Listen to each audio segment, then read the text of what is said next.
वडिलांनी तर मला खूप वेळा मारायचा पण प्रयत्न केला बरं का. 8 दिवस मला असं बांधून ठेवलं होतं. मी जाग्याला रडायचे, खायला प्यायला काय नसायचं. फक्त माझ्या आजीला म्हणलं मला जगायचं आणि मला माझ्या आईकडे सोड. शिक्षण माझं अनाथ आश्रमात झालंय. 7वी 5वी 6वी पर्यंत आईने शिकवलं माझी लई इच्छा होती मला पोलीस व्हायचंय, पण आईची इतकी ही नव्हती की मला कामाला जाऊन. आज पण मला स्वतःच घर नाहीये राहायला. म्हणजे असा काळ होता की जर मला पाणी बॉटल घ्यायची म्हणलं तर मी पाणी पिऊ शकत नव्हते दिवसभर त्या दिवशी. तर रील स्टार झाली ती तुझ्या घरी झाली. रील स्टार फिल स्टार काही नाही, हे सोशल मीडियावर आहे. रानात आपल्याला कामच करावं लागतं. ते त्या काळात पण आले काही लोक जवळ, पण ते त्यांच्या स्वार्थासाठी आले, माझ्यासाठी नव्हते आले. मग ते रिकवर करायला गेले, दुसरेच नंबर दाखवायला लागलं. मग कुणी केले हे आयडिया हॅक मला माहित नाही.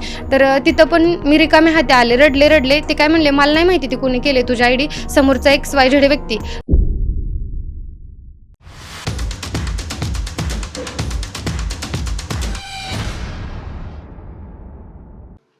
नमस्कार, मी तेजा. भन्नाट तेजा शो या पॉडकास्ट चॅनलमध्ये तुम्हा सर्वांचं मनापासून स्वागत करते.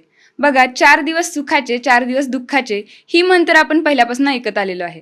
म्हणजे प्रत्येकाच्या आयुष्यात काही ना काही चढउतार हे येतच असतात. पण काहींचं आयुष्य फक्त आणि फक्त संघर्ष करण्यासाठीच आहे असं कधी कधी वाटून जातं. आणि त्यातलंच एक उदाहरण म्हणजे काजल लोखंडे. तर आता त्यांनी त्यांच्या आयुष्यात काय संघर्ष केलाय हेच तुम्हाला या पॉडकास्टमध्ये बघायला मिळणार आहे. तर हा पॉडकास्ट शेवटपर्यंत नक्की बघा. नमस्कार ताई, भन्नाट तेजा शोच्या मंचावर तुमचं खूप खूप स्वागत आहे. नमस्कार, मी काजल लोखंडे. तर मला तुम्ही आज इथे बोलवलं त्याबद्दल तुमचे मनापासून आभार मानते. आणि सर्वांनी व्हिडिओ शेवटपर्यंत नक्की बघावा आणि माझी लाईफ स्टोरी पूर्ण ऐकावी हीच इच्छा आहे माझी.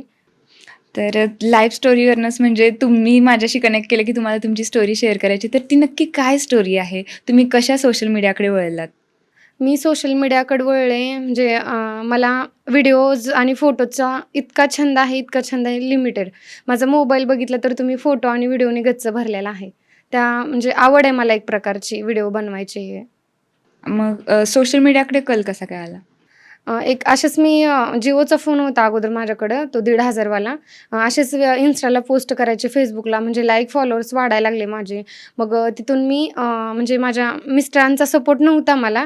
माझ्या एक चुलत बहिणीचा, तिचं नाव आहे सावित्रा, आणि बालाजी, तिचाच भाऊ आहे बालाजी म्हणायचा. तो सोशल मीडियावर खूप ॲक्टिव्ह आहे आणि त्याला यूट्यूबला वगैरे बऱ्यापैकी पेमेंट आहे, खूप छान आहे.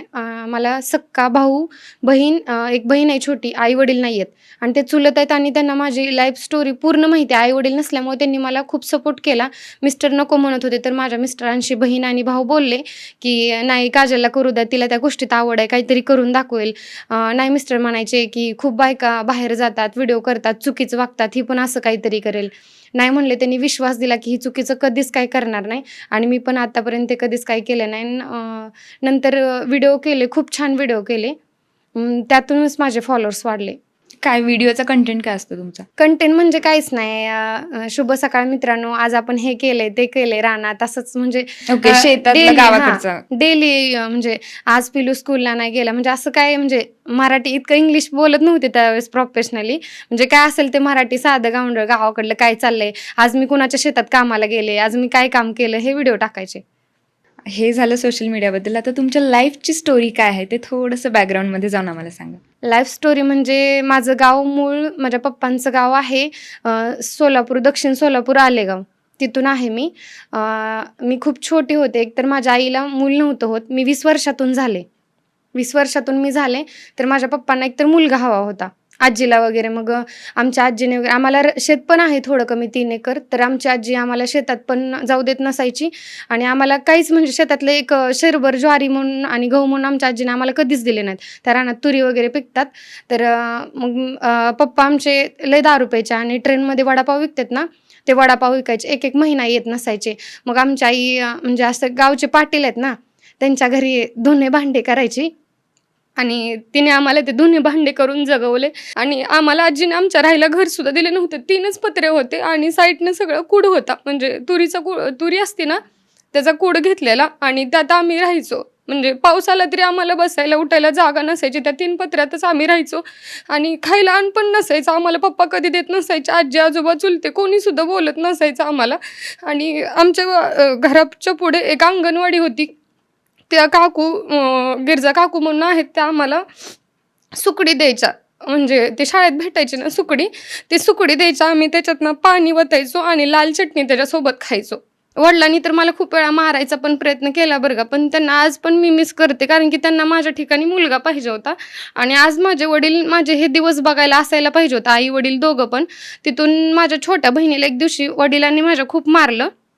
मग आईने माझं ठरवलं की तिला बांधून टाकलं होतं. मग आईने ठरवलं की ते गाव सोडायचं. मग गाव सोडायचं, पप्पा वारल्यानंतर आईचा सगळा जीव माझ्यात. मग पप्पानी काय केलं, एकदा आईला म्हणले तू जा, मग मला धरून ठेवलं 8 दिवस मला असं बांधून ठेवलं होतं. मी जाग्याला रडायचे, खायला प्यायला काय नसायचं. 4 दिवस मी तसेच काढले. पाय बांधलेले होते माझे, हात पण बांधलेले दोन्ही पण. मग मी त्यातनं कशी तर सुटका केली आणि 8 दिवस मी ह्याच्या म्हणजे आडुशाला राहा, म्हणजे आज ह्याच्या घराच्या कडेला त्यांच्यातनं राहत भाकरी होती. मागून खा. आणि तिथंच एक कोणीतरी पेटवून घेतलं होतं, गावातलेच आहेत. मग तिथं माझी आजी आली होती. 8 दिवस मी तसेच काढले. फक्त माझ्या आजीला म्हणलं मला जगायचंय आणि मला माझ्या आईकडे सोड नेऊन म्हणलं, कारण की तिला तिच्या लेकच हवा असतो ना माझ्यापेक्षा. नाही म्हणायची मी तुला तुझ्या बापाकडे देणार आहे, म्हणायची आईकडे नाही देणार. तिने मला तिथून आणलं. मी लय रडले, त्यांनी पेटवून घेतलं होतं ना. मग मी हळूच गेले, कारण की तिथे पप्पा पण होते, लय म्हणजे लय दारू प्यायचे आणि त्यांना समजत नसायचं ते समोर काय करतात ते. आम्ही तिघीजणी होतो, म्हणजे माझ्या मम्मीला मुलगा झालाच नाही, आम्ही तिघी मुलीच होतो. मग माझ्या 3 नंबरची बहीण वारली छोटी 3 वर्षाची असताना. तर माझ्या पप्पानी त्यांना खूप म्हणजे दारू पिलेले, राग आल्यावर काय कळत नसायचं मम्मी कुठं सोडून गेली ती. मम्मीला काय वाटलं तिला मारणार नाही किंवा तिला काय करणार नाही, तिला त्यांनी बांधून ठेवली, लय मारली आणि तिचे हात वगैरे असे सुजले होते. मग त्यांनी बांधून ठेवली आणि त्यांना तर काय माहिती की तिच्या अंगावर ज्वारीचं ठिकं पडेल किंवा कसा जीव गेला ती मला पण नाही माहिती, कुणालाच नाही माहिती. पण सगळे म्हणतात की तिच्या पोटावर ज्वारीचं पोतं पडलं आणि त्यामुळे तिचा जीव गेला. मग ते काय मला माहित नाही, मी लहान होते त्यामुळे एवढं काही समजलं नाही. पण आईला त्या दिवशी पप्पांना मला मारायचं होतं. मग आई काय केले, म्हणजे दिवसा मला कधीच झोप लागत नसायची ना, आईला लागत असायची. आम्ही ते तुरी असतात ना त्याच्या खोडक्या याचायला म्हणून, म्हणजे सरपण आणायला म्हणून गेलो, जळण आणायचं म्हणून. मग आईने आमच्या त्या झाडाखाली इतकी, म्हणजे तिला पण काय वाटलं असलं, झोप म्हणजे काय झोप असते, काहीतरी येण्यामागं झोप लागते दिवसा. मग आणि असं तर आई दिवसभर दुसऱ्यांचं कष्ट करायचे. त्या दिवशी तिनं मला जवळ घेऊन पदराने म्हणजे असं पांघरून घेऊन झोपलं, म्हणजे झोपले, मी पण तिच्या पुढं झोपले आणि ती पण झोपली. आणि असं 4 वाजताच म्हणजे एक जण, म्हणजे माझा चुलत भाव आहे, तो बोलवायला आला की काकू काकू असं असं झालंय. मग तिथून आम्ही पळत आलो, म्हणजे मला एवढं म्हणजे काही कळतच नव्हतं. मग ती बहीण वारली, कशाने वारली, काय वारली, मामा ते सगळे म्हणले, पप्पा तुम्ही म्हणजे माझ्या पप्पांना म्हणले तुम्हीच मारले तिला. आई पण म्हणली कशाने मिले, मला पण नाही माहिती एक्झॅक्टली ती. पण ती वारल्यानंतर 3रा केला आम्ही तिचा. आणि त्यानंतर जे आम्ही घर सोडलं आणि ते पप्पांनी डांबून वगैरे ठेवलेलं मला त्यानंतरच ठेवलं होतं. ज्यावेळेला हा सगळा प्रसंग घडला तेव्हा तुम्ही किती वर्षाचे होता? मी फक्त 3रीला होते. त्यावेळेसपासून ही गोष्ट सहन केली आणि आईने ते घर सोडलं. किती जरी केलं तरी तिच्यासाठी ते नवऱ्याचं घर, ते नवऱ्याचं हक्काचं घर असतं. मग मामाच्या गावी आली ना, मग मामाच्या घरी राहायला लागायचं. मग मामा आम्हाला पण कामाला लावायचे ना, गौंड्याच्या हाताखाली कामाला जायचे माझे मामा. आणि मग आईला पण घेऊन जायचे ना. आईनं असं 2-3 वर्ष त्यांच्यात खूप कष्ट केलं, खूप म्हणजे खूप कष्ट केलं. आमचे आजी आजोबा माझ्या चुलते त्याच गावात राहत होते, पण आम्हाला कधीच बोलत नव्हते, कधी आम्हाला मायेने जवळ घेत नव्हते, कधीच नव्हते बोलत. आणि मामांनी पण खूप कष्ट करून घेतलं माझ्या आईकडनं. आणि मग मी असं 1-2 वेळा म्हणलं की आई आपल्याला असं ह्यांच्यात काम नाही करायचं, मला शाळेत जायला लागायचं, मी 5वी-6वीला होते. मग आईला म्हणलं आपण असं ह्यांच्या दारात नाही राहायचं म्हणलं. मग मी असं उलटं सुलटं बोलले ना, मोठी झाली, मला कळायला लागलं ना आपण ह्यांच्यात किती दिवस काम करायचं, आपलं आपण वेगळं करून खाव्या. मग म्हणले तुमचं तुम्ही आत्ताच्या आता इथनं गाबाळ भरा म्हणले. आम्हाला तिथून हाकलून दिलं मामांनी. मग तिथून आम्ही गावात राहायला आलो. कुरुळ्याचं घर म्हणून आहे, माळे गल्लीत त्यांचं घर होतं. आणि त्यांच्या घरात माझ्या इतका म्हणजे बदामाचं झाड होतं, त्यात बदामाचा पाला असं पडलेलं घर होतं सारवायचं, लय त्यातला कचरा. आईनं आमच्या सगळ्यांना विचारून म्हणजे भाडं फिडं काय नव्हतं ना त्याला, म्हणून तिथली सगळी घाण काढली. आणि आम्ही त्या घरात राहायला गेल्यापासून आमचं कुठेतरी चांगलं झालं. थोड्याच दिवसांनी आजीसोबत पण मामाने भांडणं केली आणि तिला पण हाकलून दिलं. मग आम्ही आईच्या आईला तिला पण आम्ही घेऊन खूप दिवस म्हणजे राहिलो आणि तिच्या आधारानं माझी आई जगायची. ते माझ्या आईने पाटकुलमध्ये आल्यानंतर पण स्वतःच्या पोटाला कधीच तिने काय खाल्लं नाही. शिळी भाकरी, आज तुमच्या घरी धुणं भांडे केलेत ना, तर तुमच्यातलं शिळं भाकरी वगैरे आणले ना कालवून, ते आम्हाला पण खाऊ घालायचे आणि स्वतः पण खायची. आणि आठवड्याला आमच्या घरात 1/2 किलो तेल आणि 1/2 किलोच म्हणजे तिखट, काळं तिखट आणि 1/2 किलो मिरच्या असायच्या. आम्ही ते ठेचा भाकरी आणि त्यावर टमाटर पिळून ते खायचो, जसं मोठं झालं तसं. मग थोड्या थोड्या दिवसांनी म्हणजे मी चांगलं मला कळायला लागलं, पण मला पोलीस व्हायचं होतं. माझी लई इच्छा होती मला पोलीस व्हायचंय, पण आईची इतकी ही नव्हती की मला कामाला जाऊन. कारण की त्यात काय झालं होतं, खूप दिवसापूर्वी आमचे मामा मामीला सोडवायला चालले होते आणि त्यांचा खूप मोठा ॲक्सिडेंट झाला. त्या ॲक्सिडेंटमध्ये त्यांना म्हणजे ही बाजू पूर्ण त्यांची ठोकली गेली होती ना, हे म्हणजे डोकंच नाही आहे त्यांना पूर्ण. त्यांच्या मेंदूवर परिणाम झाल्यासारखं झालं. एका हाताने अपंग आहेत माझे मामा आणि पायाने पण अपंग आहेत. मग त्यांच्यासाठी माझ्या मोठ्या मावशीनी आणि माझ्या आईनी खूप कष्ट केलं आणि मी 4 बायका कामाला जायचो ना, आम्ही 2 बायकांची पात मी घ्यायची. एक पात ₹50 असायची खुरपायची. मग मी 2-3 बायाचं काम करायचे आणि आमची मम्मी तेवढं करायची आणि आजीचं वेगळंच करायची. असं मिळून आमच्या मामाला दुष्काळ काळात असं ₹6 लाख घातले होते आईने आणि मावशीने. आज माझ्यासाठी काय असेल तर माझ्या आईची आई आहे सगळं. तिनं माझं केलं. आता आमचं लग्न झालंय. माझं थोडक्यात लव्ह मॅरेज आहे. कसं लव्ह मॅरेज आहे माहिती आहे का? म्हणजे मी गावी गेल्यानंतर म्हणजे माहेरी गेले होते ना अनाथ आश्रमातनं सुट्टीला. मग तिथं माझ्या मिस्टरांनी बघितलं आणि माझ्या म्हणजे माझी चुलत बहीण आहे ना, मी म्हणते ना तिनं मला सपोर्ट केला. तीच माझी चुलत बहीण आहे, ती माझी मोठी जाव आहे. म्हणजे मोठ्या सासऱ्यांच्या मला 5 सासरे आहेत. मग तिथं बघितल्यानंतर आमची काकू वगैरे म्हणली, पोरगी पण छान आहे, कष्टाळू आहे आणि सागर पण गरीब आहेत. म्हणजे माझ्या नवऱ्यांचं नाव सिद्धेश्वर आहे, पण त्यांना सगळे लाडानं सागर म्हणतात. मग ते मला घरी यात्रा झाली सोडायला वगैरे आईला बोलले. मग आई काय म्हणायची, त्यांना शेत वगैरे नाही द्यायची मला. मी काय म्हणलं मग आईला, त्यावेळेस काय म्हणायचे फक्त बिगर व्यसनी असेल तर मुलीचा संसार ठीक होतो, चांगला होतो. मग मी म्हणलं आई मला काय पण असू दे, नको म्हणायची आमची आई. लय रागवायची मला, भांडण व्हायचं आमच्या दोघीचं. मग मी आईला काय म्हणलं, तू काय पण म्हणलं, ते बिगर व्यसनीत मला तेच आवडलंय म्हणलं. आणि राहिला प्रश्न, मी ते तू दे किंवा न दे, मला त्यांच्यासोबतच लग्न करायचं, नाही तर मी लग्न करणार नाही, मला शिकायचंय. मग तिनं लग्न तर करायला हो बोलली आणि मग म्हणली मी काय सुद्धा देणार नाही. म्हणलं नको देऊ, मी कष्ट करून खाते, मी कामाला जाऊन खाते. तरी पण तिने मला वर्षभर सगळं पुरवलं. आणि त्याच्या अगोदर सासू सासऱ्याने आमच्या वेगळं ठेवलं होतं आम्हाला. कारण की असं म्हणायचे की तुझा नवरा लय पैसे उधळतोय, तुम्हाला पैसा कमवायची अक्कल नाही. मग अगोदरच 2-3 महिने वेगळं राहिलो होतो. मग आई सगळा बाजार वगैरे सगळं आई पुरवायची, कष्ट करायचे एवढं सगळं. आणि मग तिथून आम्ही बारामतीला राहायला गेलो. 1 वर्षभर राहिलो तिथं. रूम घेतली होती भाड्याने. मग माझे मिस्टर ना कंपनीत कामाला जायचे पॅजोमध्ये. परत तिथल्या वाल्वा कंपनी म्हणून आहे तिथं पण जायचे. मग काही दिवसात मला दिवस गेले. मग डिलिव्हरीला मी सासू-सासऱ्यांकडे आले होते. मग त्यावेळेस काय थोडा काळ गेला की सगळं विसरून जातात सगळे, पण आपल्या मनात ते कायमचं घर करून राहतं. त्यांनी ते हाकलून दिलेलं ते मला तिथं आठवायचं. कशी तरी डिलिव्हरी केली. डिलिव्हरी करायला पण खाजगीत नेली मिस्टरांनी, फर्स्ट टाईम होतं. आमच्याजवळ एकही रुपया नसताना तरी पण माझ्या मिस्टरांनी त्या काळात मला ₹20,000 डिलिव्हरीला घालवले. आणि कधी माझ्या आईच्या घरी ते मला जाऊ पण देत नसायचे बाळाला आणि मला घेऊन. आई मला बघायला माझ्या सासरी आली. सगळा बाजार तिनं काय असतं ते 1-1 किलो आणलेला आणि आईने माझ्या ₹3,000 दिले होते माझ्या बाळाला. 1 ग्रॅमचं म्हणजे काही पण कर तू. आणि मला खूप वाईट वाटलं की मी तिच्यासाठी काहीच करू शकले नाही. ब्लाऊज पीस पण दिला नाही माझ्या पहिल्यांदा घरी येऊन आईला. खूप दिवस आईने माझं लग्न झाल्यावर पण लई लांब कामं केली. आईला आमच्या सगळे म्हणायचे हिला रोग झालाय, तिला दुसऱ्यांचं रक्त भरलेलं सूट नव्हतं ना झालं, त्यामुळे असं अंग तिचं काळं पडलेलं. रोग झालाय म्हणायचे, हिला साईडला बसवायचे. रक्त का भरावं लागलेलं? तिला कसलंच रक्त नव्हतं. ती म्हणजे असं स्वतःच्या पोटाला तिने कधीच खाल्लं नाही. इतकं कुत्र्याने कष्ट केलं ना, लय म्हणजे लय कष्ट केलं, भयानक कष्ट केलं. आणि आईने आमचे असेच पैसे, इतके पैसे म्हणजे असे 1-2 लाख रुपये कमवले, एका मावशीला दिले, तिने रिटर्न दिले. आणि गावात पण असं कोणतरी असतं मागणारं, त्यांना पैसे दिले होते, त्यांनी आमचे पैसे आईचे असेच बुडवले, दिले पण नाहीत पैसे. आज पण मला स्वतःच घर नाहीये राहायला. आम्ही ज्या घरामध्ये राहतो ना, ते दुसऱ्यांचं मुसलमानाचं घर आहे. आतापर्यंत 31 एकराचा मळा आहे नडे साहेबांचा म्हणून, त्या मळ्यात राहत होतो आम्ही. तिथं पण आमच्या जवळच्याच पाहुण्यारावळांनी खूप म्हणजे घाण बोलून आम्हाला तिथं शिव्या देऊन असं म्हणजे कान करून तिथून हाकलून दिलं. आम्ही तिथून पण आलो. मग आम्हाला म्हणजे आम्ही ज्या रानात राहतो ना, त्या सरांचं म्हणजे माझे फॉलोअर्स लई आहेत ना, मग ते खूप चांगलं बोलतात. ताई म्हणले तुम्ही आमच्या रानात राहू शकता का? मग असंच झाल्यानंतर मग आम्ही तिकडं राहायला गेलो.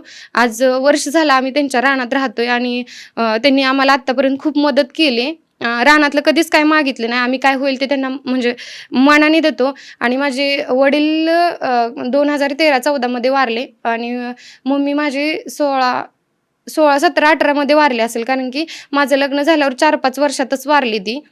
काय झालं होतं आईला? आईला हेच ब्लड भरलं. म्हणजे तिला महिन्याला आम्ही ब्लड भरायला जायचो ना, म्हणजे रक्त कमी आहे म्हणून हा. रक्त भरत होता. सारखं म्हणजे महिन्याला ते चालूच होतं. मी आई नंतर कुणाला मानत असेल तर माझ्या मिस्टरांना, एका मानलेल्या भावाला आणि माझ्या बहीण भावाला, म्हणजे जास्त कुणाला प्राधान्य देत नाही. ह्या चौघांचं आज मी जिथं आहे ते एकतर माझ्या नवऱ्यामुळे. अशा गावात लोक आहेत ना की लोक दिवसभर आज कामाला गेलेत ना तर त्यांना सांगतात की अरे तुझी बायको इकडे गेली तिकडे गेले, दिवसभर काय करत असेल, तुझी बायको चांगली वागती का, म्हणजे असं कान भरायचे. आज आम्हाला अजून पण स्वतःचं घर नाहीये. आणि मिस्टरांना माझ्या पहिल्यापासूनच शेती वगैरे काय नाही, ते ड्रायव्हिंगचं काम करतात. स्कूलमध्ये जॉबला जात होते तेव्हा आम्ही हॉटेल टाकल्यामुळे ते बंद केलं आणि आता शेतात कामाला जातात. आणि मी पण रोज शेतात कामाला जाते. आता ह्या 2-3 महिन्यात बंद केले कारण की घरी शिवणकाम करते आणि हे व्हिडिओचं चालू आहे माझं. शिक्षण वगैरे कशा पद्धतीने घेतलं तुम्ही? शिक्षण माझं अनाथ आश्रमात झालंय. 5वी-6वी पर्यंत आईने शिकवलं माझ्या, का तर तिची परिस्थिती नव्हती. आणि मग असंच ते 108 नंबर का काहीतरी असतो ना, का 100 नंबर असतो काहीतरी, त्याला हेल्प मागितली होती. आम्ही ते काय म्हणले तुमची एवढीच, आम्ही म्हणजे आई आणि मी भेटलो कारण की ते हरिदास परदेशी म्हणून आहेत पाटकुलमध्ये. ते काय म्हणले आपण अशी मदत मागू त्यांना, म्हणजे वह्या पुस्तकं ते देतात. मग आम्ही जाऊन भेटल्यानंतर ते काय म्हणले माहिती का, तुमची एवढीच परिस्थिती नाहीये तर तुम्ही तुमच्या मुलीला माझ्याकडे देऊ शकता का शाळेसाठी, विश्वासाने द्या. मग सोलापूरला रिमांड होम आहे, त्याच्या आतमध्ये एक ममता बालगृह म्हणून होतं. मग आईने माझ्या तिथं सोडलं मला, म्हणजे राहायची सवय नव्हती. असं बिना तेलाचं वगैरे तिथं खायला असतं आणि टाईम टू टाईम सकाळी 7ला नाश्ता असतो आणि टायमिंग टू टाईम अभ्यास वर्ग असतो आणि कपडे हाताने धुवावं लागतात. म्हणजे सगळं मी तर करतच होते. मी पण दुसऱ्याचे धुणं भांडे करायचे माझ्या शिक्षणासाठी. आई म्हणायची ना मला झेपत नाही, तुला शिकायचं तर तू कष्ट कर आणि तू शिक. मग मी माझ्याच लोखंडे मॅडमच्या घरी त्यांच्या जावच्या आणि त्यांच्या घरी धुणं भांडी करून मी 6वी-7वी पर्यंत शिकले. धुणं भांडी करायचे मी त्यांचे. कितवी पर्यंत शिक्षण झालं? माझं त्या रिमांड होममध्ये 9वी पर्यंत झालं. 10वी पूर्ण शिकले आणि ह्या लग्नाच्या मॅटरमध्ये ह्यांनी परीक्षा नाही देऊ दिली. ते म्हणले आपण 10 नंबर फॉर्मने देऊ. म्हणजे शिक्षणासाठी हजबंडनी सपोर्ट नाही केला? नाही सपोर्ट केला. का नाही सपोर्ट केला की सासू सासरे बाकीच्या म्हणजे जावा वगैरे काय कोण शिकून नोकरी लागणार नाहीये, कशाला शिकवायचंय म्हणजे. आणि मी पण लय लक्ष दिलं नाही कारण की माझे मिस्टर ज्यावेळेस कामाला जायचे ना त्यावेळेसच मी संध्याकाळी खायचे आणि आम्हाला देणं पण खूप होतं. म्हणजे राहिलं स्वतःचं घर नाही, प्लस हप्ते बचत गट 1.5-2 लाख रुपये व्याजाने होते लोकांचे. त्यामुळे मी पण त्यांना जास्त फोर्स केला नाही की मला शिकायचंय. आता तुम्ही हे जे काम करताय त्याच्यासाठी त्यांचा सपोर्ट आहे? आता फुल सपोर्ट आहे. जर माझं सर्व प्राधान्य असेल तर पहिलं तर माझ्या मिस्टरांना देते, का तर त्यांनी सपोर्ट करायला दिला. दुसरं माझ्या भावाला आणि बहिणीला, कारण की त्यांनी विचारलं म्हणून मिस्टरांनी सपोर्ट केला. आणि एक माझा मानलेला भाऊ आहे, त्यांनी माझ्याकडं सुरुवातीला मोबाईल नव्हता, त्या 9,000 रुपयाचा मोबाईल घेण्यासाठी आम्ही कॉन्ट्री काढली होती बहिणींनी आणि भावांनी. माझ्या बहिणींनी भावांनी सगळ्यांनी खूप सपोर्ट केला बरं का. त्या मानलेल्या भावांनी सुद्धा मला पैसे दिले होते 2,000 रुपये मोबाईल घ्यायला, ओळख नसताना सुद्धा सुरुवातीच्या. म्हणजे त्यांच्या या 4-5 जणांच्या सपोर्टमुळे. खरं तर नवऱ्याला आमचं लव्ह मॅरेज आहे आणि काही गोष्टींमुळे कधी कधी वादविवाद होतात, पण असं वाटतं की त्यांना दुसऱ्यांच्या बायका कशा पुढे गेल्यानंतर सोडून जातात वगैरे, असं त्यांना कधीतरी भीती वाटते बरं का. पण असं कधीच करणार नाही. आज मी त्यांच्यामुळेच इथं आहे. सोशल मीडियाची सुरुवात कधी झाली तुमची? सोशल मीडियाची सुरुवात 2 वर्षापूर्वी झाली माझी. आणि कशी झाली, माझ्याकडे फोन नव्हता. जिओचा फोन होता माझ्याकडे, साधा तो 1,500 वाला. तर त्याच्यावर व्हिडिओ बनवायचे, फोटो बनवायचे. मग असंच व्हायरल व्हायला लागले ना. मग मी माझ्या बहिणीला, आम्ही झेंडू तोडत होतो रानात, तिच्या कामाला जात होते ना मी. मग आम्ही 4-5 बायका होतो. ताईला म्हणलं अगं मला व्हिडिओ बनवायला लय आवडतंय म्हणलं, आणि ह्यांनी मला सपोर्टच करणार नाही बघ की. आणि मग ती काय म्हणली, मी बालाजीला बोलायला होते आणि मी पण बोलते. मग ती आणि बालाजी बोलले ह्यांना. मग हे म्हणले करते तर करू द्या. मग करते तर करू द्या, पण हे कसं म्हणले माझ्याकडे पैसे नाहीत, ती जिला काय करायचं ते करू द्या.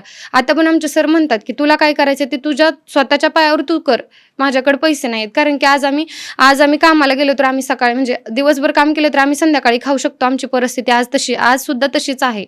आणि मग त्यांनी विचारलं, मग त्यांनी व्हिडिओ बनवायला हे दिलं. मग असंच आम्ही मोबाईलची वगैरे चौकशी करायला लागलो ना, व्हिडिओ बनवायच्यात म्हणल्यावर चांगला. मग गावात विवोचा मोबाईल होता माझ्या मैत्रिणीच्या, म्हणजे तिच्या कोणाचा तरी तिच्याकडे विकायला आलता, चोरीचा होता काय माहीत नाही. पण तो फोन आम्ही घ्यायचा ठरवलं. त्यांनी 21,000 सांगितलं सुरुवातीला. म्हणलं आम्ही एवढे काही देऊ शकत नाही, तुम्हाला द्यायचं असेल तर 9,000 रुपयाला द्या. मग माझ्या सगळ्या म्हणजे चुलत बहिणी आहेत ना 4-5 जणी, त्यांनी आणि माझ्या मानलेल्या भावानी आणि त्या चुलत बहिणीच्या भावानी, म्हणजे अशा 5-6 लोकांनी आम्ही कॉन्ट्री करून 1,000-2,000 रुपये पैसे काढले आणि तो मोबाईल घेतला. तिथून माझी सुरुवात पहिला अवॉर्ड मला फर्स्ट टाइम अवॉर्ड मानसी नाईकच्या हस्ते भेटले 50,000 अरे वा. फॉलोअर्स झाल्यावर. ते पण कुणामुळे? आज ती महान व्यक्ती माझ्या आयुष्यात आहे. मला खूप अभिमान वाटतो. पंढरपूर तालुक्यात म्हणलं तर चालेल, कोहिनूर रेंटल हाऊस म्हणून पार्लर आहे त्या कोहिनूर शुगुप्ता मॅडमचं, आणि त्यांनी मला सोशल मीडियावर इतका सपोर्ट केला ना. पहिला अवॉर्ड त्यांनी दिलाय मला. रील स्टार म्हणून मला कोण ओळखत पण नव्हतं एवढं, कारण की मी पडद्यामागचे रील स्टार होते. तोंड बांधणं, शेतात काम करणं, इतकं कोण ओळखत नव्हतं. 50,000 फॉलोअर्स इझी होता ते. त्यावेळेस मला कोणच ओळखत नव्हतं. पहिला अवॉर्ड मला त्यांनी दिला. आज मी त्यांना थँक्यू म्हणेन की त्यांच्यामुळे मला पहिला अवॉर्ड भेटलं, आणि तिथून माझी पब्लिसिटी भरपूर होत गेली. म्हणजे असं व्हिडिओ करणं किंवा रील स्टार आहे, त्या काळात मी सगळ्या रील स्टारांच्या लय क्लोज जायचे की मला व्हिडिओ बनवायचे आहेत, मला पण फेमस व्हायचं आहे. पण कुणीच सपोर्ट केला नाही. मी माझ्या स्वतःच्या जीवावर झाले. काय व्हिडिओ करते मी तर सोशल मीडियावर मी रोज रानात कामाला गेलेले व्हिडिओ टाकते. आज मी इथं काम केलं, आज मी घरात एवढं काम केलं, नंतर आम्ही इथं राहतो, असं म्हणजे जे आहे ते रेग्युलर व्हिडिओ, आणि फिल्टर वगैरे काहीच वापरत नसायचे. जे आहे ते रिअल. जे आहे ते रिअल. त्याच्यातून माझे 2 लाख फॉलोअर्स होत आले होते. 2 लाख फॉलोअर्स कसे होत आले की मी पहिला आयफोन घेतला. माझ्याकडे पैसे नसताना मी आयफोन घेतला 13. पैसे गोळा करून उसने म्हणजे माझा तो चुलत भाव आहे ना, त्याला बोलवलं आणि मांडलेल्या भावाच्या नावावर मोबाईल घेतला. त्याला म्हणलं तू थोडे भर. आम्ही तो मोबाईल घेतला. काही म्हणजे मग मी ते ड्रायव्हरचे व्हिडिओ बनवायला चालू केलं 500 रुपये भरून. माझी टेंभुर्णीची एक मैत्रीण आहे लक्ष्मी माने म्हणून, ती पण रील स्टार आहे. ती म्हणली असं असं केल्यानंतर काजल असे पैसे भेटतात. एडिटिंग पण लय अवघड नाही. पण एडिटिंगचा मी काहीच विषय घेतला नाही. मी दुसऱ्या मुलाला एडिटिंग करायला द्यायचे, पण त्याला पण मी थँक्यू म्हणेन, कारण की त्याने मला खूप सपोर्ट केला. आणि ते व्हिडिओ बनवणे आणि त्याला PDF पाठवायचे, किंवा 4-5 व्हिडिओ झाले की त्याच्याकडे जायचं, एडिट करायचं, त्याच्याकडनं महागं लागून कधी द्यायचा कधी नाही द्यायचा. मग म्हणजे असे व्हिडिओ करत करत तो आयफोनचे पैसे मी त्याच्यावरच फेडले. म्हणजे घरी बसून व्हिडिओ करायचे, म्हणजे अगोदर डायलॉग बोलायचा आणि नंतर लावा ताकद म्हणायचं. मग ते लावा ताकद माझा डायलॉग इतका फेमस झाला. माझे व्हिडिओ मिलियन, 2-2 मिलियन, 3-3 मिलियन असे चालले. मग त्यानंतर खूप चांगली म्हणजे माझी आयडी 2 लाख गाठत आली. त्यात काय झालं, एका बाजारात मी टिफिन बॅग असते का आपली, त्याच्यात माळव विकलेली पिशवी आणि त्याच्यावर आयफोन ठेवला. माहीतच नाही आयफोन म्हणजे असं चोरीला जाईल, आपलं काय होईल.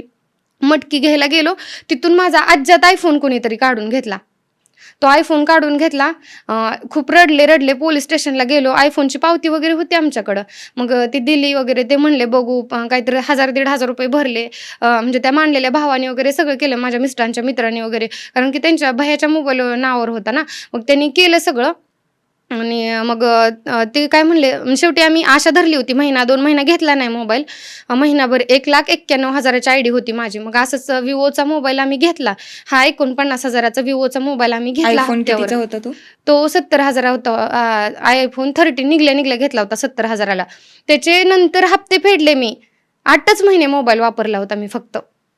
आणि त्याचे हप्ते, ही मोबाईल ह्याचे पण हप्ते फेडले आणि त्याचे पण नंतर तर हप्ते फेडले. हा मोबाईल घेतला मी, पहिला व्हिडिओ टाकला की माझ्या अशा आयडी म्हणजे हा मोबाईल घेतला, थोड्या दिवस व्हिडिओ टाकला, म्हणजे माझा मोबाईल वगैरे हरवलाय, त्या मोबाईलवर अशा आपण नंतर व्हिडिओ बनवायला चालू केले, तसं म्हणजे नवीन आयडीवर बऱ्यापैकी लोक सपोर्ट करत नाहीत. मग हा मोबाईल घेतल्यानंतर थोड्याच दिवसात काय झालं, मला मेसेज पडला. एक मोठी आयडी होती माझी, म्हणजे आधीचीच आयडी परत ह्याच्यात ओपन केली. याच्यात ओपन केली, पासवर्ड वगैरे माहित होता? माहित नव्हता, पण नंबरवर आला होता. मग पण म्हणजे सिम कार्ड तर आयफोन मध्ये असेल ना? सिम कार्ड होता आयफोन मध्ये, पण तोच नंबर घेतला ना मी. ओके. तोच नंबर घेतला. नाही, तो नाही, दुसरा एक 56 नंबर होता, तो नंबर घेतला आणि आयडी ह्याच्यात घेतली. कशी घेतली आयडी मला नाही माहिती त्या मोबाईलवाल्याने, पण मला आयडी माझी घेऊन दिली. असंच बसले होते, फोन चालू होता आणि इंस्टाग्राम ओपन केले तर ओपनच होत नाही. असं म्हणायचं की तुम्ही या नंबरवर येतोय तो मेसेज, OTP फक्त त्याला टाका, एक पासवर्ड येतो 6 अंकी, तो त्याला टाका. तो काही माझ्याकडे नाहीये, मला कळतच नव्हतं काय करावं. गावात मोबाईल शॉपिंगमध्ये गेलो तर ते बोलले काय नाही, फक्त तुमचा हा नंबर 55 आहे ना, त्याला एक मेसेज येतो, तू त्याच्यावर टाका. मग नंतर बघितलं नाही झालं काय, माझ्याकडे तर तो नंबरच नाहीये. मग कोणी टाकला हा मोठा प्रश्न.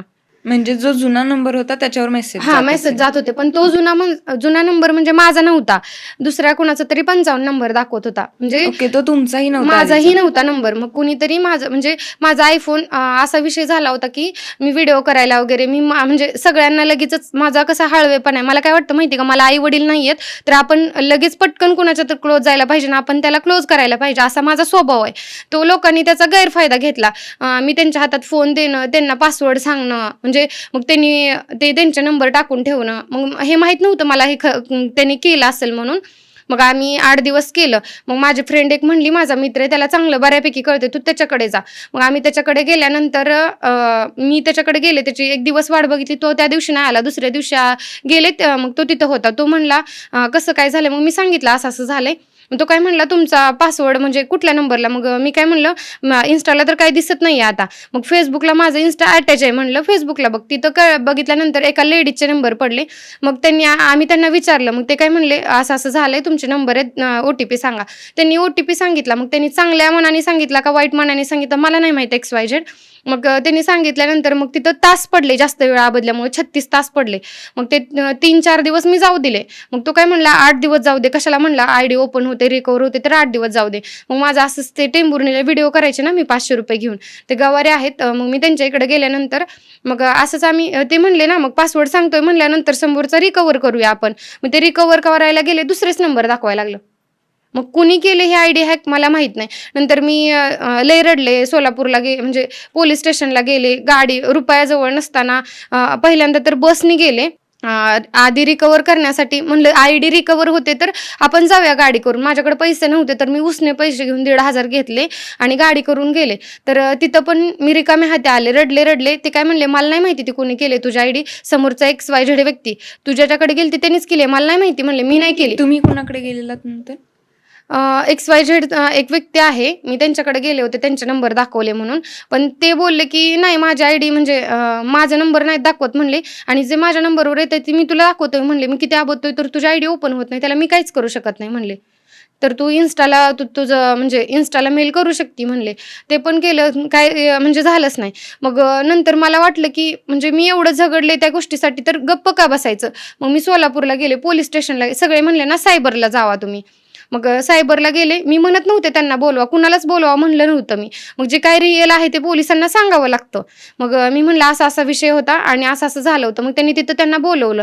तर ते बोलले, आम्ही काहीच नाही केलं साहेब, आम्ही समोर तुमच्या रिकवर करण्याचा प्रयत्न करतो, जे आम्हाला वाटतंय ते आबत्तू म्हणले तुमच्या देखत आपदून दाखवतो. नाही म्हणले होते, ते दुसऱ्या व्यक्तीचं नाव घेतलं त्यांनी.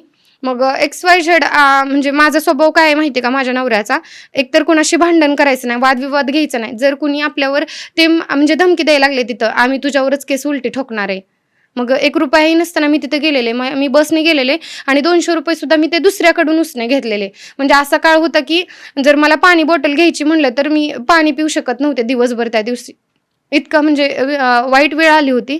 आणि खूप जण म्हणजे दिवसभर त्या ID साठी झटले. 2-3 हेलपाटे घातले सोलापूरला, पण ते सायबरवाल्यांनी पण म्हणजे काहीच नाही केलं, रिकवरच नाही करून दिली. मग मी त्या IDचा म्हणजे माझे मिस्टर म्हणले, त्या IDचा तू नाद सोडून दे म्हणले, तुला करायचं असेल दुसऱ्या परत एकदा कर, नाहीतर सोडून दे म्हणले सोशल मीडियाचा नाद, काय पैसे भेटत नाहीत म्हणले. आपण घेतला मोबाईल तसाच वाया गेला म्हणले, चोरीला गेला.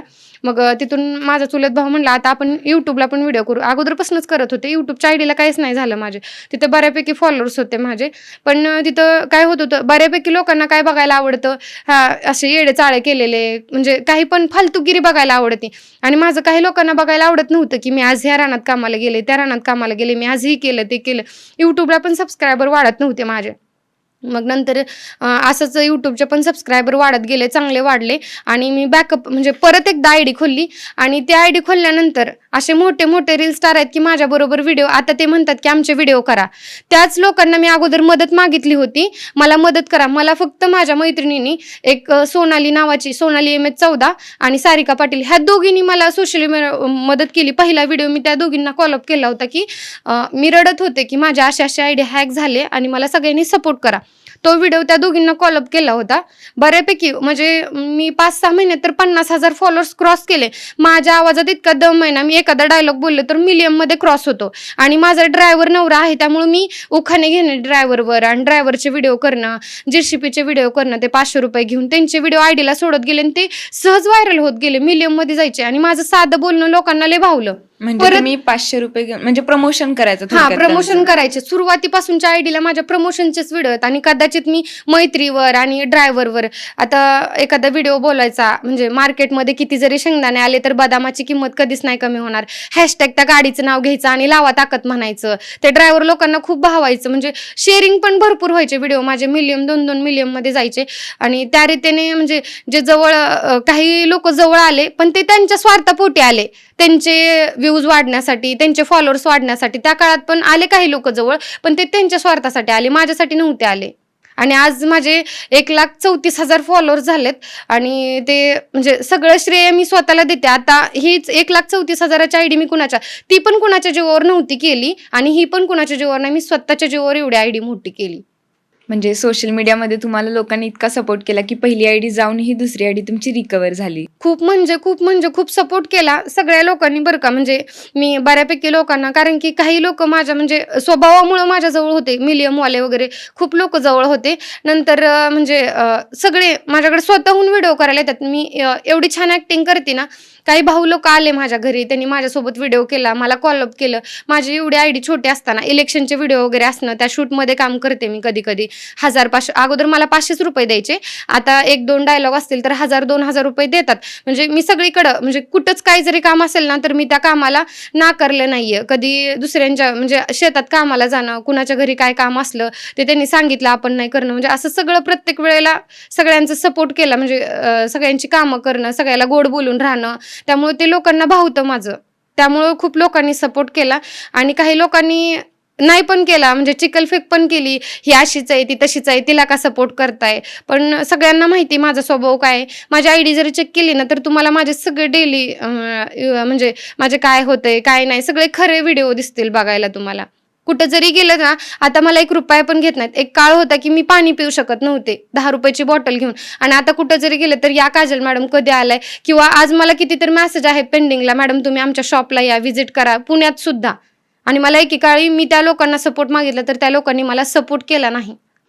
आज पण शेतात वगैरे काम करता? हा, आज पण मी शेतात काम करते. कालच काहीतरी मी रानात बागत कामाला गेले होते, शेजारीच आहे बागत. म्हणजे बऱ्यापैकी आता मी रानातले कामाचे व्हिडिओ टाकत नाही. काय होतं, लोक म्हणतात प्रोफेशनल राहा, प्रोफेशनल राहायला. प्रश्न हे कामाला जाण्याचा. मी कधीच खोटं बोलून म्हणजे काही झाकून ठेवत नाही. जर मी कामाला गेले तर गेले, आता टाकत नाही ते व्हिडिओ मी कामाला गेलेले. कारण की काय असतं, कामाला गेल्यानंतर लोकांचं कामच करावं लागतं, आपण त्यांचे पैसे घेतो तर कामच करा. मोबाईल वगैरे हातात घ्यायला अलाउड नसतं. रील स्टार झाली ती तुझ्या घरी झाली, रील स्टार फिल स्टार काही नाही, हे सोशल मीडियावर आहे. रानात आपल्याला कामच करावं लागतं. कामाला गेल्यावर म्हणजे मोबाईल घ्यायला वगैरे अलाउड नसतं जास्त. तर मी आता पण कामाला जाते, मला लाज नाहीये काम करून खाण्याची. ब्लाऊज शिवते मी घरी, माझ्या शेळ्या गुरा आहेत आणि ह्या गोष्टी मी सगळ्या करते. हे माझ्यासाठी नॉर्मल आहे सगळं. मी करते अजून पण काम, रानात सगळं काम करते. मग नंतर काय वाटायला लागलं, आपण एवढं करतोय तर म्हणजे कामाला जात जात साड्या वगैरे विकायला आणायच्या. मी चडचणवरून साड्या विकायला आणत होते. मग असंच एकदा दोनदा म्हणजे अशा खूप 3-4 बाया आहेत, त्या नाव घेण्यासारख्या नाही त्या, पण त्यांचं मी नाव मी मरेपर्यंत घेणार नाही. पण अशा बाया आहेत ना, 4 जणींनी मला इतकं बुडवलं ना, त्या म्हणजे मी 10,000चा माल आणायचे, त्यात मला थोडंसं प्रॉफिट पडायचं पण समजत पण नव्हतं. आणि वाटायचं लगेच विकतंय आपल्याला, परवडत आहे काय, तर म्हणून मी पदरचे पैसे घालून ते माल आणायला जायचे. मग असं काय केलं, म्हणजे ते माल घेतल्यानंतर त्या असं बायकांनी इतकी उदारी केली ना, विश्वास होता ना. घरा शेजारची पण बाई, आमच्या इथं एक 4 मुलींची बाई म्हणजे आई राहिला होती, त्या बाईनी माझ्या टोटल 4-5 हजार उधारी बुडवली. आणि तिथंच खाली एक वस्तीवर त्या अशा 3-4 बायकांनी ना माझे 4-5 हजार असे कंटिन्यू बुडवले. मग त्या गोष्टीतनं इतकं वाईट वाटलं ना, परत तरी पण मी खचले नाही अजिबात सुद्धा. कामाला जात जात एका म्हणजे बाईशी कॉन्टॅक्ट झालं, एवढंच दुकान टाकायचं म्हणजे हे तर माझं जुनं आहे सगळं, चांगला माल आहे वगैरे. ती म्हणली घेऊन जावा. हिशोब करायला गेलो आम्ही नवरा बायको, 1,10,000 सांगितले तिनं. लय म्हणजे लय रेट लावला. इतकं काहीच नॉलेज नव्हतं, तरी पण तिचा माल मी घेतला. तिचा माल सुरुवातीला पैसे नसताना मानलेल्या भावाकडनं 8,000 रुपये घेतले, तेवढेच 8,000 रुपये तिला मी दिले आणि तो माल घेतला. आणि असं ठरलं होतं की महिन्याला 5,000 रुपये द्यायचे. त्या बाईला मी दुसऱ्या वेळेस पहिल्यांदा दिले ते, म्हणजे जरा नवीन माल असल्यावर विकला जातो ना, आणि तिने एवढे रेट लावले की दुकानापेक्षा सुद्धा जास्त रेट लावले, ते मला समजलं नाही. आणि तिचे ते रॅक वगैरे सगळं आम्ही भाडं करून आणलं आणि परत तिनं ते तेवढे रेट लावले. थोडं बऱ्यापैकी विकला, तिचा 10-15 हजाराचा माल विकला असेल. दोन्ही रॅक म्हणजे सगळा माल, ते साड्यांपासून परकरपासून ब्लाऊज पिसापासून सगळा माल होता. ते दुकान टाकलं. खूप लोकांना बघवना गेलं, म्हणजे असं कुणी करणी कर, कुणी काय कर, असं करायला चालू केलं. म्हणजे ते चालतं दुकान पण बंद पडलं माझं. मी ब्लाऊज ते शिवायचे ना, सारखा आजारी पडणं, मग त्या बायकांनी पैसे बुडवले ना. मग त्या बाईला दुसऱ्या वेळेस तर हप्ता देताना माझ्याकडे पैसे कुठे आहेत, पैसेच नव्हते. आता काय करायचं. मग तिला काय म्हणलं, मग तिनं आमच्या घरी काही येऊन तिचं आमच्या शिळीवर डोळा गेला. माझ्या शेळ्या लय छान होत्या, 4-5 शेळ्या होत्या. मग ती म्हणली तुमच्याकडे पैसे नाहीत तर मला काजलताई ते पाठवू द्या. यायला झालेलं पाठरू मी तिला फक्त आणि फक्त 5,000 दिलं. ते पाठरू कोण बाहेर 7-8 हजार रुपयाला पण दिलं नसतं कोणी. तेवढं छान पाठरू दिलं मी तिला. वाईट वाटत होतं पण करणार काय, आपल्याकडे पैसेच नाहीत. असे मिळून थोडे थोडे करून त्या बाईला मी 30-40 हजार रुपये दिले असतील. त्या बाईनं माझे मग हे तर विकणं गेलं, कुणी काय केलं ती समजना. म्हणजे त्रास व्हायला लागला, विनाकारण चिडचिड, भांडण, पैसे तर द्यायला नाहीत. तिला काय म्हणलं, तिचं सारखं पैशाला फोन यायला लागल्यावर बाई म्हणलं तुझा काय माल मला नको, तुझा माल तू घेऊन जा म्हणलं, मला काही तुझा माल नको, तुम्ही तिकडं दुसऱ्यांना कितीला पण द्या. मग तिनं कस्टमर बघितलं, न्यायला आली, मग तिचं देऊन टाकलं. त्यावेळेसच कळलं नाही की आपला हिशोब करून आपले पैसे घ्यावं. मला काय वाटलं की हे आपल्या घरातनं कधी हाकलून द्यायचं, की 1,10,000 हिला कुठने द्यायचे, आपल्याकडे एवढे पैसेच नाहीयेत. ते हाकलून देण्याच्या नादात मी तिला पैसे मागितले नाहीत. त्या बाईने माझ्या अजूनपर्यंत पैसे दिलेले नाहीत. तिनं तेवढं लॉसमध्ये घालवलं. आणि जसा म्हणजे विकलेला पैसा येईल ना, तसं मिस्टरांना बिशीभर, बचत गट भरा, असं मिस्टरांना मदत करत गेले. तिथं पण 1 रुपया पण राहिला नाही. नंतर अजून रानात म्हणजे कामाला चालले आणि अजून सुद्धा स्ट्रगल करते. फक्त मला माझ्या आयुष्यात माझ्या मुलांना स्वतःचं घर आणि त्यांना त्यांचं म्हणजे जे पाहिजे ते म्हणजे शिक्षण पूर्ण करायचं. जे माझ्यावर दिवस आले ते त्यांच्यावर दिवस यायला नको. अजून आम्हाला घर सुद्धा नाहीये राहिला. आणि हा संघर्ष झाला. ह्याच्यातनं पण सगळे म्हणले सोशल मीडियातनं काहीतरी होईल. मग आम्ही काय केलं, हे करायचं ठरवलं, हॉटेल टाकायचं ठरवलं. मग ठरलं हॉटेल टाकायचं, बघायला गेलो. मग सगळ्यांचं कसं, आता तो तिरंगावाला, भाग्यश्रीवाला, जलपरीवाला फेमस झालाय. मला फेमस व्हायची इच्छा नव्हती, पण मला वाटायचं त्यातनं आपल्याला काहीतरी मार्ग मिळावा. अगोदर कपड्याचं दुकान टाकलं, त्यात पण मी लॉसला गेले, त्यात पण बायकांनी माझे पैसे बुडवले. मग हॉटेल टाकल्यानंतर काही काळातच सुरुवातीचे 15 दिवस आमचं हॉटेल एवढं चाललं की मोठ्या मोठ्या पांढऱ्या बस थांबायच्या. क्वालिटी छान, हॉटेल जुनं होतं, खूप स्वच्छ केलं. 8-10 दिवस आम्ही त्याला लाइटिंग केली, सगळं कडनी कलर दिला, आम्ही सगळं काम केलं. आणि 15 दिवस हॉटेल आमचं छान चाललं. म्हणजे माझा स्वभाव काय आहे, जे आपल्या आयुष्यात रिअल घडतंय ना, ते माझ्या सगळीकडे तुम्ही बघितले तर मी आज जे काय झालंय ना पुण्याला आल्यावर, मी उद्या ते सांगणारच. माझ्या आयुष्यात जे मी काय घडलंय ते मी रिअल बोलते सगळ्यांना. मग मी ते सांगणं, मी हॉटेलची माझ्या भाकरी, भांडी आणि सगळं म्हणजे घरच्यासारखं आपण जे करतो ना, आमच्यात भाकरीला बाई कधीच नव्हती हॉटेलला. एक 15 दिवस होती, जवळचीच होती. मग तिचं जरा वागणं किंवा माझं माझी बरोबरी करायची. ती मी मालकी नाही, काय जरी केलं तरी मी बसू शकते, मी उठू शकते. आणि मग इकडले तिकडले भांडणं लावणे, मग त्यासाठी तिला कामावरून काढून टाकलं. मग कामावरून काढून टाकलं. 15 दिवस आमचं हॉटेल इतकं छान चाललं की म्हणजे मला खरं बोलायची सवय आहे की आज माझा एवढा धंदा झाला, 15 हजार झाला, 16 हजार झाला, सगळा खर्च जाऊन आम्हाला 10,000 रुपये प्रॉफिट पडतंय. मग लोकांनी लिंबू मिरची करायला चालू केलं. मग 15 दिवस छान चाललं. मग आम्ही काय म्हणलं, जाऊ दे बाबा, एकादशी आली असेल, मोठी वारी आली होती ना, त्यामुळे चालत नसेल, नंतर चालेल.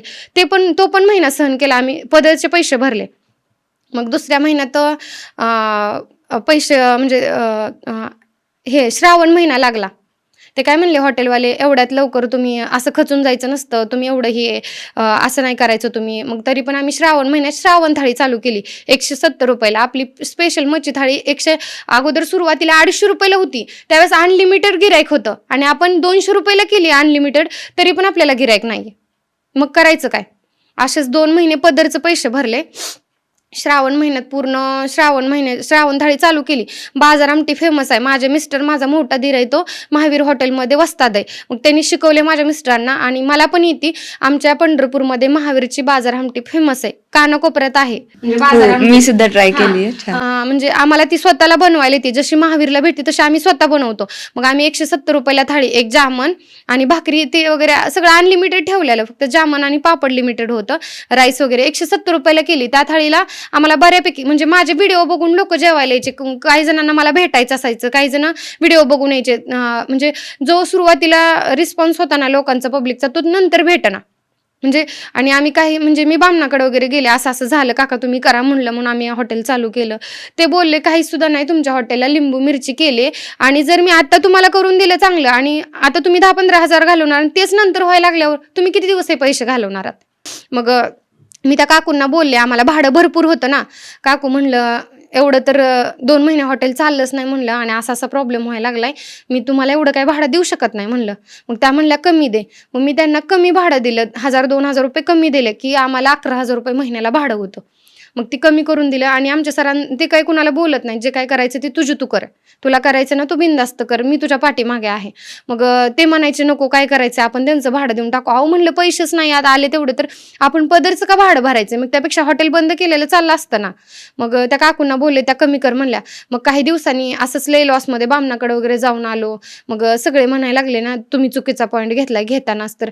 आणि माझ्या हॉटेलच्या ओपनिंगला रील स्टार वगैरे कोण नव्हते आणि छोटे छोटे म्हणजे जे माझ्यापासून मोठे झालेत कलाकार मी त्यांनाच बोलवलं होतं, जे छोटे छोटे कलाकार आहेत त्यांनाच बोलवलं होतं. फक्त त्या मोजके लोक आले होते, त्यांनी मला खूप सपोर्ट केला बरं का. व्हिडिओ करायचे प्रमोशनचे ते चांगले व्हिडिओ, माझ्या हॉटेलचे पण व्हिडिओ मिलियनमध्ये आहेत. लय प्रोत्साहन म्हणजे सपोर्ट करत होतं पब्लिक. पण कसं असतं ना काही लिंबू मिरची पण खरं असतं, म्हणतात ना खोटं आहे लिंबू मिरची काय नसतं. ते जर शांत बसले ना लिंबू मिरची करायचं ते तर त्यांच्यावरच उलटतं. त्यामुळे ते करणारे कधीच गप्प बसत नसतात की आता ह्यांचं चांगलं चालेल, ह्यांचं कसं बंद पाडायचं ते त्यांच्या डोक्यात असतं. आणि लांबचे कोण नाही आहेत, जवळचेच आहेत, त्यांनी ती गोष्ट केली. आणि बामण काका म्हणले नका करू म्हणले एवढं काय.